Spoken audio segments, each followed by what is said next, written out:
هو فين الترند ان الزمالك تتهزم من سيراميكا 3-0؟ فين الترند في كده؟ افورتوا الموضوع زياده عن اللزوم بصراحه. وبعدين دي مباراه وديه يا عم، الناس مقفره الموضوع عليها ليه؟ وبعدين شيكابالا قادم، ده امبارح عمل تسديده من جوه ال 18 هفوه كده وكانت هتدخل جول. شيكابالا قادم يا جماعه، ما تقلقوش على الزمالك، ودي مباراه وديه، لسه الدوري هيبتدي. ما ابتداش الدوري عشان نتكلم على الزمالك بالافوره دي. ايه يعني الزمالك يتهزم من سيراميكا عملتوا فيها ترند ليه كده؟ يعني ايه المشكله ان الزمالك يتهزم من سيراميكا؟ ايه المشكله وفين الترند ان الاهلي يفوز على الطلائع 1-0؟ فين الترند في كده؟ ده العادي بتاع النادي الاهلي. ليه كده يا جماعه مقفورين كل حاجه كل حاجه كل حاجه كده؟ لا، العادي بتاع الاهلي انه يفوز 1-0 2-0 5-0 6-1، العادي بتاع الاهلي.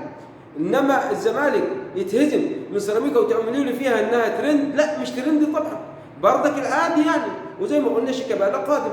في خبر حلو لاتحاد جده والسعوديين على محمد صلاح، بس خليه كمان 5 كده. قد يكون تشابي ألونسو لاعب الليفربول السابق مديرا فنيا خلفا عن يورغن كلوب. طبعا احنا سمعنا في الايام الاخيره ان المدير الفني لمنتخب المانيا خلاص فسخوا التعاقد معاه، وحاليا بيفكروا وبقوه في التعاقد مع يورغن كلوب. ويورغن كلوب دلوقتي بيقول انا بس صعبان عليا الريز، وانا مهمه ان المنتخب الوطني عندي شرفيه اكبر ما هي ماديه، ولكن الانظار كلها على يورغن كلوب. عشان كده الليفربول حدد مكانه تشابي ألونسو مديرا فنيا لليفربول.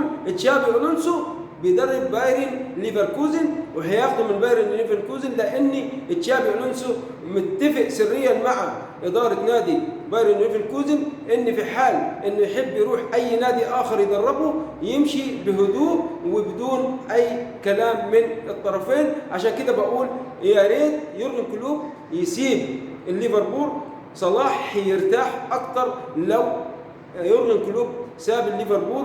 بكل امانه يورغن كلوب حاليا مع صلاح مش حلو، علشان كده بقول يا ريت كلوب يروح يدرب المنتخب الوطني بتاعه ويسيب تشابي ألونسو مع صلاح في الليفربول. الخبر الحلو لاتحاد جدة بقى والسعوديين، حاليا الليفربول بيدور على بديل لصلاح في حال رحيله الصيف القادم.